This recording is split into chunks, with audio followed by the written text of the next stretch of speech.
It is April 1900, the Aegean Sea.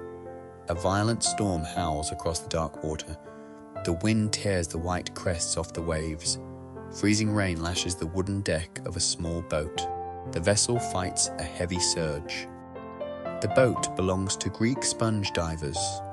They come from the small island of Simi. They were sailing toward North Africa. The storm pushed them far off their course. They drop a heavy iron anchor. They find temporary shelter near a barren rock. The island is Antikythera. They wait for the wind to die. Days pass. The men grow hungry. They grow restless. They are losing money. The captain makes a choice.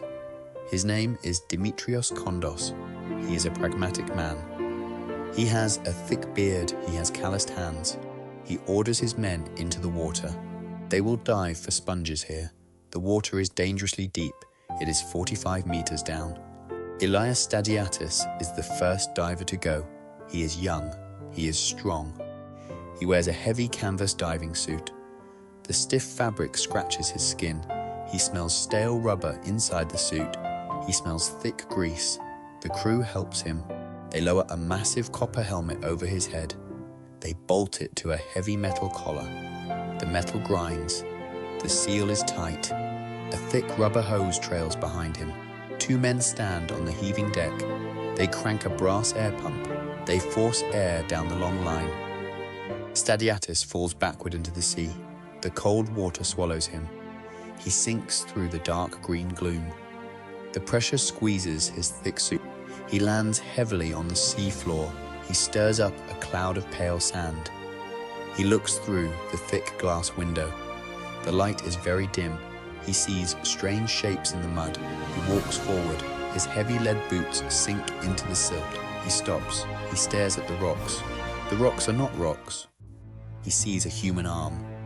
It is made of bronze. He sees a face. It is made of white marble. He sees horses. He sees men. They are covered in thick marine growth. They look like rotting corpses. He thinks he is hallucinating. He thinks the nitrogen has poisoned his brain. He is paralyzed by the sight. He pulls his lifeline in a blind panic. He wants to go up. The crew hauls him to the surface. They unscrew his heavy copper helmet. He is extremely pale. He is shaking violently. He breathes the freezing air. He tells the captain about the dead men. He tells him about the rotting corpses in the mud. He does not know what he has found. He has found a graveyard of art. He has found a sunken Roman galleon. He has found a heavily calcified lump of rock. The rock holds a machine that breaks the established timeline of human history. The gears are perfectly cut. The math is absolute. Who held the mind that built it? And where did that knowledge go when the ship went down? The Mediterranean Sea, 70 years before the birth of Christ. The world is a violent place. The Roman Republic is expanding rapidly. Roman legions are conquering ancient cities. They are looting sacred temples. They steal heavy statues. They demand severe tribute. The sea lanes are full of massive cargo ships. These ships carry the wealth of the conquered world. They carry grain from Egypt. They carry dark wine. They carry pure white marble. They carry human slaves. Greece is falling entirely to Roman power, but Greek minds are still working. They are studying the vast sky. They are measuring the distant stars. They are tracking the burning sun. They are tracking the pale moon. This is a world without telescopes. This is a world without electricity. Before this video ends, we will see a mechanical anomaly that every official investigation refuses to explain. It is a world lit only by fire. The night sky is deeply important to them. It tells them when to plant their wheat. It tells them when to sail their ships. It tells them when to hold the sacred games. The sky is a literal map of the gods. But the sky is also extremely dangerous. Sometimes the pale moon turns a deep blood red. Sometimes the bright sun goes completely black. Solar eclipses are unsettling events. They startle proud kings. They halt massive armies. They cause panic in the crowded streets. The Greeks want to predict them. They want to understand the pure math of the heavens. They want to capture the chaotic sky in a wooden box. Somewhere in the Greek world, a man is working. We do not know his true name. We do not know his face. We know his hands. He has hands coated in fine bronze dust. He stands in a small hot workshop. The air smells of burning charcoal. It smells of melted metal. It smells of olive oil. He is filing a flat piece of bronze. He is making a complex gear. He is not making a simple water wheel. He is making a precision astronomical instrument. He holds a thin, sharp metal file. He cuts tiny teeth into the edge of a bronze disc. The teeth are exceptionally small. They are just 1 millimeter long. They are shaped exactly like equilateral triangles. He works with absolute, unbroken focus. He must cut exactly 127 teeth. If he makes one single mistake, the gear is ruined. He cannot add the metal back. He must throw the bronze disc away. He must start over from the very beginning. He finishes the first gear. He cuts another gear. This one needs 235 teeth. He calculates the complex prime numbers. He understands the metonic cycle. He understands the long Saros cycle. He knows the moon travels in an ellipse. He knows its speed changes in the sky. He designs an ingenious pin and slot mechanism. It perfectly models the anomaly of the lunar orbit. He mounts the finished gears on thin bronze axles. He stacks them tightly together. The craftsman builds a mechanical computer. It is the size of a wooden shoebox. It has a large circular dial on the front. It has 2 large spiral dials on the back. It has protective front and back doors. He covers the doors in tiny, precise Greek text. It is a detailed instruction manual. He builds delicate metal pointers. He attaches small gemstone spheres to the pointers. They represent the known planets. Mars is a red stone. Venus is a bright white stone. Mercury is small. Jupiter is large. Saturn moves slowly. He tests the heavy machine. He turns a small metal crank on the side. The internal gears spin. The pointers glide across the dials. The machine successfully predicts the future. It calculates the exact hour of a solar eclipse. It calculates the specific color of the eclipse. It calculates the start of the Olympic Games. It calculates the Pythian Games. It is a profound masterpiece. It is a portable mechanical cosmos. It is a symphony of mathematics and cut metal. The unknown maker packs the machine carefully. He places it in a sturdy wooden case. He seals the wooden case tight. The machine leaves the hot workshop. It goes to a very wealthy buyer. Perhaps it is a generous gift. Perhaps it is an expensive purchase. It ends up on a massive Roman merchant ship. The ship is 50 meters long. It is constructed of thick oak planks. It is loaded with immense plunder. It carries heavy marble statues from Pergamon. It carries beautiful bronze athletes from Greece. It carries hundreds of large clay amphorae. The amphorae are full of rich wine and heavy oil. The ship is extremely heavy. It sits dangerously low in the water. It sails out into the unpredictable Aegean Sea. The wind is favorable at first. The crew is relaxed. They are heading west. They are heading toward Rome. They carry the greatest technological achievement of their entire age. The machine sits safely in its dark box. The bronze gears are perfectly aligned. The complex math is flawless. The ship continues its slow journey across the water. The sky begins to darken in the west. The wind suddenly changes direction. The barometric pressure drops fast. The cold sea begins to rise. A terrifying wall of dark water blocks the horizon. The storm hits the Roman ship with absolute fury. The heavy oak wood groans under the strain. Massive waves crash over the low deck. The strong linen sails tear into shreds. The crew panics in the dark. The ship is too heavy to maneuver. The wind drives them toward the jagged rocks of Antikythera. The thick hull smashes violently into the stone. The wood splits completely open. The cold sea rushes inside. The heavy cargo plunges into the freezing dark. The beautiful marble statues fall. The clay jars shatter into thousands of pieces. The wooden box holding the machine slips beneath the waves. It sinks 45 meters down. It hits the soft bottom. The pale mud slowly swallows it. The fish swim past the wreckage. The oak wood eventually rots away. The bronze begins to corrode in the salt water. The sea salt eats the precise metal. Marine life attaches to the gears. 2,000 years pass in silence. The world changes above the water. Massive empires rise and fall. Brutal wars are fought. Modern nations are born. The machine sits in the cold dark. It slowly becomes a solid lump of calcified stone. It fuses with a broken piece of a marble statue. It is April 1900. Elias Stadiatis stands on the deck of the sponge boat.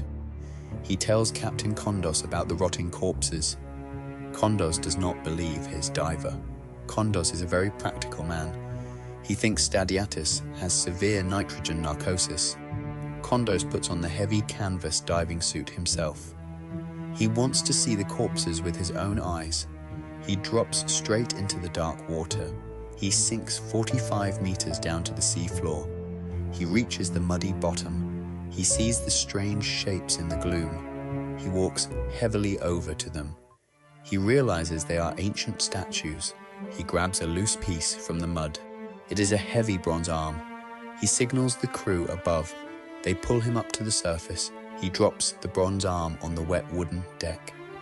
It clangs loudly against the wood. The crew stares at the metal arm. It is an ancient, priceless treasure. The Greek government is quickly notified. They send a sturdy navy ship to the island. The official salvage operation begins. It is extremely brutal work. The divers have a very short time at the bottom. The water pressure is immense. They suffer terribly from the bends. Their blood fills with nitrogen bubbles. Several men are permanently paralyzed. One diver dies in absolute agony. They bring up massive statues. They bring up the youth of Antikythera. They bring up the bearded philosopher. They bring up delicate glass bowls. They bring up pure gold jewelry. They pile the priceless artifacts on the wooden deck. Among the statues, there is a dirty lump of rock. It is heavily calcified. It is ugly and green. It is the size of a large dictionary. Nobody cares about the ugly rock. They throw it carelessly into a woven basket. All the recovered artifacts go to Athens. They go to the National Archaeological Museum. The curators carefully clean the marble statues. They piece together the broken bronze limbs. The lump of rock sits in an open courtyard. It sits out in the pouring rain. The bronze inside is swelling with corrosion. The remaining wood has entirely rotted away. The calcified rock shell slowly cracks open.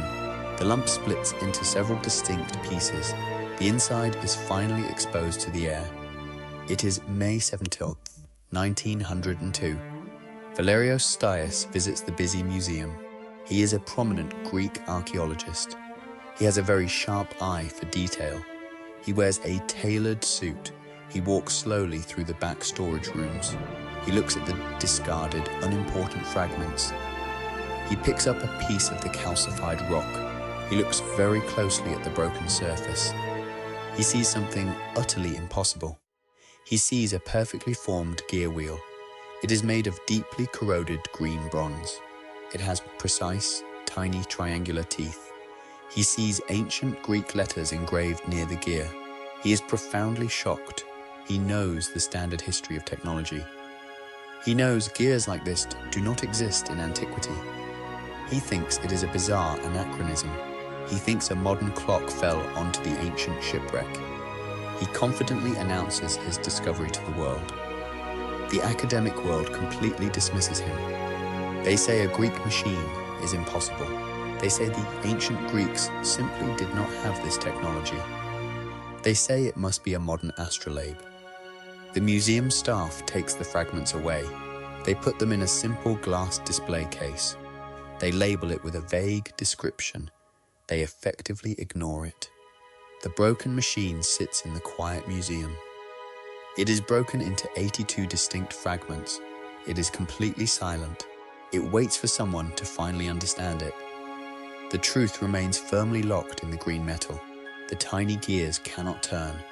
The delicate planetary pointers are entirely gone. The instruction manual is mostly hidden inside the rock. The official historical record calls it a simple, confusing curiosity. The physical evidence screams otherwise.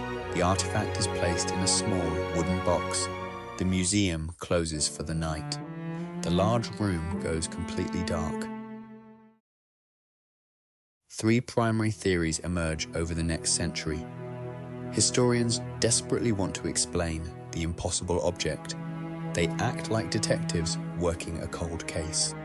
They eliminate suspects based on the physical evidence. The stakes are immensely high. The timeline of human progress is on trial. Theory 1 involves a very famous name. Many believe Archimedes built the machine. Archimedes lived in the wealthy city of Syracuse. He was a profound mechanical genius. The historical evidence for this theory relies on ancient texts. The Roman general Marcellus laid siege to Syracuse. A Roman soldier killed Archimedes in 212 before Christ. Marcellus took a specific mechanical sphere back to Rome. The writer Cicero described this captured sphere. Cicero wrote that the machine modeled the sun and the moon. The physical evidence matches this description well. The Antikythera Mechanism perfectly models the sun and the moon. The physical calendar dial also points to Syracuse. The calendar uses specific Corinthian month names. Syracuse was founded as a proud Corinthian colony. However, a massive flaw destroys this exact theory. Archimedes died a full century before the merchant ship sank. The shipwreck dates to roughly 70 years before Christ. The calendar ring adjustment dates to 205 before Christ. Did a Roman family keep the fragile machine for over a century? The timeline is stretched far too thin. Verdict: Archimedes likely inspired the technology, but he did not build this exact object. Theory 2 focuses on a different genius. His name is Posidonius. He lived on the island of Rhodes. He was a prominent Stoic philosopher. He was an expert astronomer. Cicero actually visited Posidonius in Rhodes. Cicero explicitly wrote that Posidonius built a mechanical sphere. The ship might easily have stopped at the island of Rhodes. The clay pottery found on the shipwreck comes from Rhodes. Rhodes was a major center of naval trade. It was a center of advanced astronomy. The astronomer Hipparchus worked extensively in Rhodes. The mechanism specifically uses the complex lunar theory developed by Hipparchus. The physical evidence seems extremely strong here, but a specific detail contradicts the Rhodian theory. The calendar month names are the primary flaw. The engraved months are Halios, Agrianios, Panamos, and Apollaios. These are definitely not Rhodian months. These belong to the Corinthian family of calendars. Verdict: the specific geography contradicts the engraved calendar. Theory 3 suggests an anonymous mechanical genius. This genius lived in a Corinthian colony. Perhaps they lived in Epirus. Perhaps they lived in the city of Ambracia. The physical evidence for this relies on the game's dial. The machine has a small dial tracking Pan-Hellenic games. It points to the famous Olympic Games. It points to the Pythian Games. It points to the Isthmian Games. It points to the Nemean Games, but it also points to the Naa Games. The Naa Games were held at Dodona. Dodona is located in the region of Epirus. This is a very specific, minor, local festival. Why would a universal machine include a local festival? It makes sense only if the maker lived there. It makes sense if the wealthy client lived there. Verdict: this theory currently fits the physical facts best. This shattered plate means the ancient workshop we imagined earlier was not an anomaly. It was an industry. We must confront the actual gears themselves. The physical details of the gears destroy all standard historical models. The anomaly lies in the sheer mathematical complexity. The gears use massive prime numbers. The moon gear has exactly 127 teeth. Another gear has 235 teeth. Another has 223 teeth. The math required to simply calculate these ratios is staggering. The physical act of cutting the gears is even more baffling. How does a craftsman divide a bronze circle into exactly 127 perfectly equal segments? You cannot do it with simple geometry. You cannot bisect a circle repeatedly to get 127. You need highly advanced dividing tools. You need a specialized cutting lathe. The existence of this one single machine implies a massive infrastructure. It implies precision tooling. You do not build a supercomputer out of nothing. You need generations of failed prototypes. You need a long lineage of simpler machines.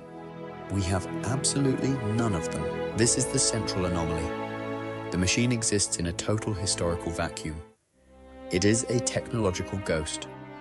It points clearly to a lost industrial age. The gears sit quietly in the museum. The tiny teeth are perfectly cut. The bronze is heavily oxidized and green. The math is absolute and unforgiving. The historical record surrounding its creation is entirely empty. The search for answers consumes brilliant minds. It is 1958. Derek de Sola Price travels to Athens. He is an English physicist. He is a historian of ancient science. He looks at the green fragments. He is immediately obsessed. He recognizes it as a mechanical computer. He returns to Athens in 1971. He brings a Greek nuclear physicist named Charalambos Karakalos. They decide to look inside the solid stone. They use intense gamma rays. They take highly radioactive isotopes. They shoot the radiation straight through the thick bronze. They capture the faint shadows of the internal gears. They count the tiny teeth on the gamma ray films. They confirm the 235 tooth gear.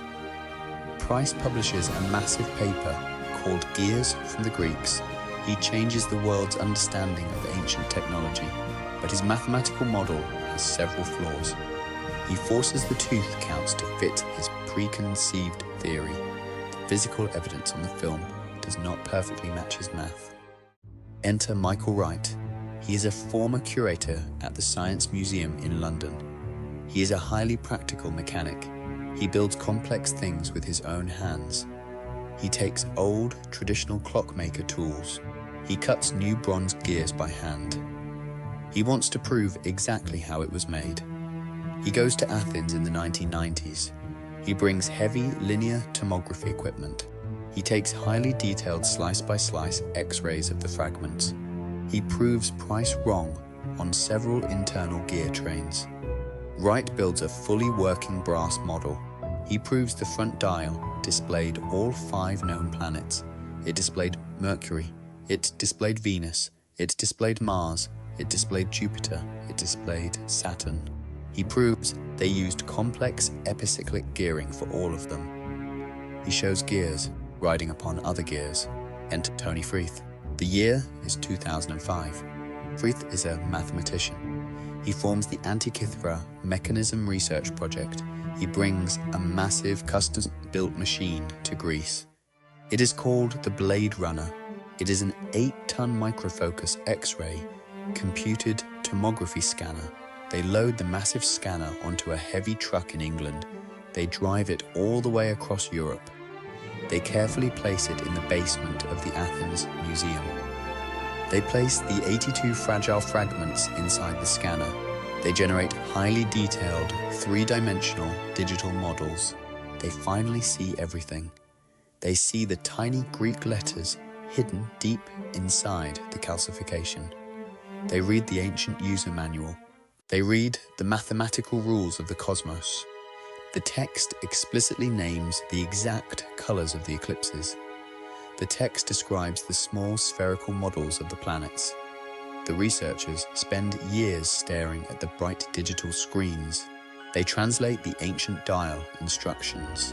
They rebuild the missing planetary gears in software. They prove the ancient Greeks understood complex planetary orbital variations. The math is staggering in its ambition. The mechanical design is breathtaking in its scale. The modern team feels a profound connection to the ancient maker.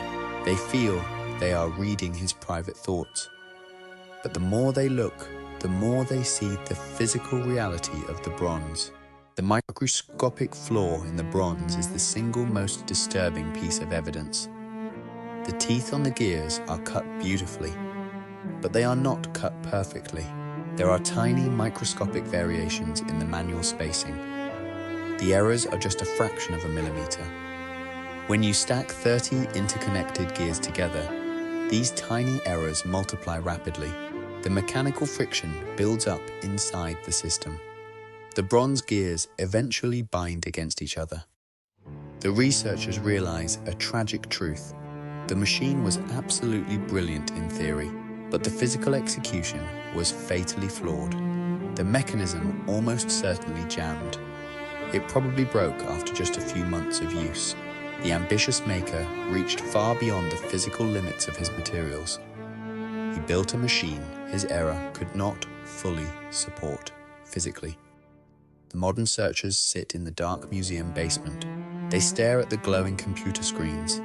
They see the brilliant genius. They see the inevitable failure. They still do not know who actually made it. The physical search yields profound data. The human identity remains entirely in the dark. The silence of the academic institutions is deafening.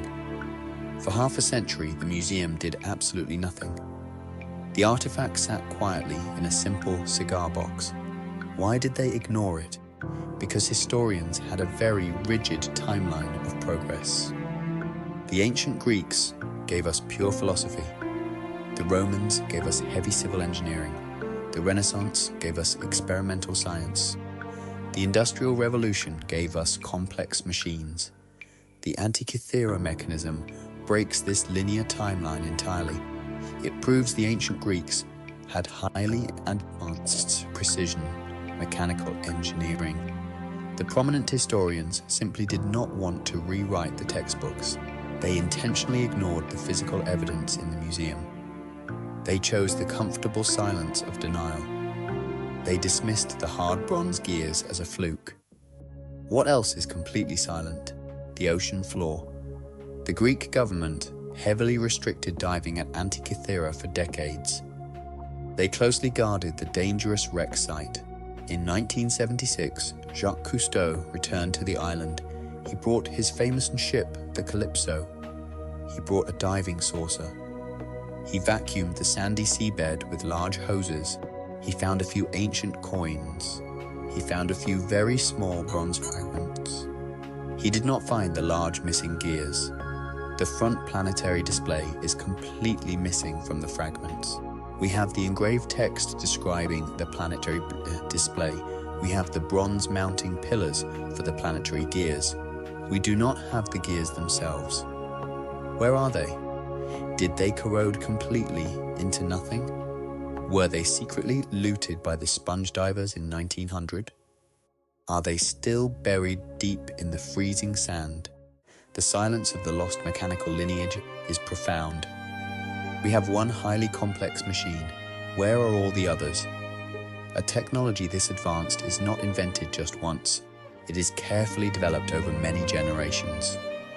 There should be a long trail of simpler machines. There should be basic clocks. There should be geared calendars. There should be mechanical automata.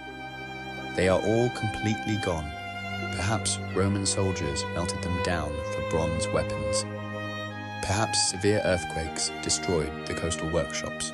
Perhaps time simply erased the fragile evidence. The silence is absolute. We have a single fossil of a lost industrial revolution. The ocean keeps the rest of the secrets. The vaults hold only fragments. The seabed holds the rest. Before you move on, a word on sources. The history of this artifact is heavily documented. Joe Marchant wrote a definitive book called Decoding the Heavens. It was published in 2008. Derek de Solla Price published Gears from the Greeks in 1874. The Antikythera Mechanism research project published their peer-reviewed findings in the journal Nature. They published major papers in 2006 and 2008. There is a persistent claim that this machine is an out-of-place artifact. Some say it is advanced alien technology. Some say it is a magical time machine. The documented record shows otherwise. This is a purely human invention. It relies entirely on known Hellenistic astronomical theories. It uses the concept of epicycles. It uses the Metonic cycle. Every function of the machine is rooted in the science of the 2nd century before Christ. It was built by human hands. It is a product of human genius. It is absolutely not magic. It is pure math. There is genuine scholarly disagreement about the front dial. The inscriptions clearly describe a full planetary display. They list the specific orbital periods of Venus and Saturn. Michael Wright proved a mechanical planetary display is possible within the available space. Tony Freeth and his team published a reconstructed theoretical model of this entire display, but the physical gears do not exist. Some historians argue the machine never actually had them. They argue the maker intended to build them, but failed to make them work. The debate remains completely open. The metal is missing. The question no government has ever answered. We have mapped the surviving gears. We have read the hidden text. We know what the machine did. One specific gap in the record genuinely remains. Who held the mind that built it? And where did that knowledge go when the ship went down? Return to April 1900. Point Glyphadia, 45 meters deep. Elias Stadiatus stands heavily in the freezing mud. He is surrounded by rotting green bronze. He is surrounded by shattered white marble. He reaches out with a thick canvas glove. He touches a heavy lump of calcified rock. He does not know what is trapped inside. He does not know it is a mechanical cosmos. He does not know it holds the complex math of the eclipses. He does not know it will shatter human history. He just sees a dirty, ugly rock. He pulls his lifeline. He signals the surface. He leaves the seabed behind. The machine was brilliantly built. The machine was tragically lost. The knowledge was entirely erased. Humanity waited a full 1,000 years to invent clockwork again. Humanity waited 2,000 years to invent computers again. The mechanism is a ghost from a future that never happened. The bronze is real. The text is real. The gear teeth exist. So where are the early prototypes? Who held the mind that built it, and where did that knowledge go when the ship went down? The gears remain completely silent.